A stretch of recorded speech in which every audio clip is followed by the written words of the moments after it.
పొద్దున్నే తిట్లతో స్టార్ట్ అయింది నా డే. అది ఏంటో అనుకుంటున్నారా? చెప్తాను వినండి. ఉసిరికాయల నిల్వ పచ్చడి అంటే ఎవరికైనా నచ్చకుండా ఉంటుందా? అది ఈజీగా నా స్టైల్లో ఈరోజు మన వీడియోలో చూపించబోతున్నాను.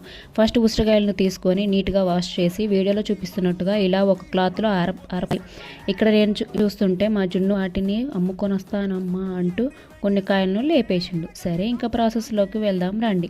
ఇప్పుడు స్టవ్ ఆన్ చేసి ఒక కళాయి పెట్టుకొని అందులో కొంచెం ఆయిల్ పోసి అది వేడెక్కిన తర్వాత ఆరబెట్టిన ఉసిరికాయలను వేడి నూనెలో వేసి బ్రౌన్ కలర్ వచ్చే వరకు వేయించుకోవాలి. ఇదే నేను చేసిన పెద్ద తప్పు. స్టవ్ ఆఫ్ చేసిన తరువాత వేయించిన కాయలు అలా ఉంచకుండా తీసి గిన్నె వేసిన. ఇక చూడు, మా అమ్మ తిట్టిన తిట్టకుండా తిట్టింది. అలా తీయకూడదు, అందులోనే ఉంచాలి అని చెప్పింది. ఏం చేస్తాం ఇక, సారీ మమ్మీ అని చెప్పి వేయించిన కాయలను తీసి మళ్ళీ ఆయిల్లో వేసిన. తర్వాత అందులో రుచికి సరిపడా కారం, ఉప్పు వేసి బాగా కలపాలి. తర్వాత కొంచెం పసుపు, కొంచెం మెంతి పొడి వేసి మళ్ళీ ఒకసారి కలుపుకోవాలి. తర్వాత కొన్ని ఎల్లిపాయలు, కొంచెం కారం వేసి మిక్సీ పట్టిన పేస్ట్ని వేసి కారం ముక్కలకు పట్టించేంత వరకు బాగా కలుపుకోవాలి.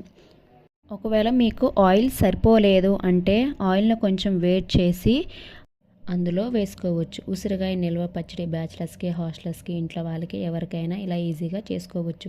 మీరు ఇలాగే చేస్తారా లేదా ఇంకేమైనా ప్రాసెస్ ఉంటుందో నాకు కామెంట్ చేయడం మర్చిపోకండి.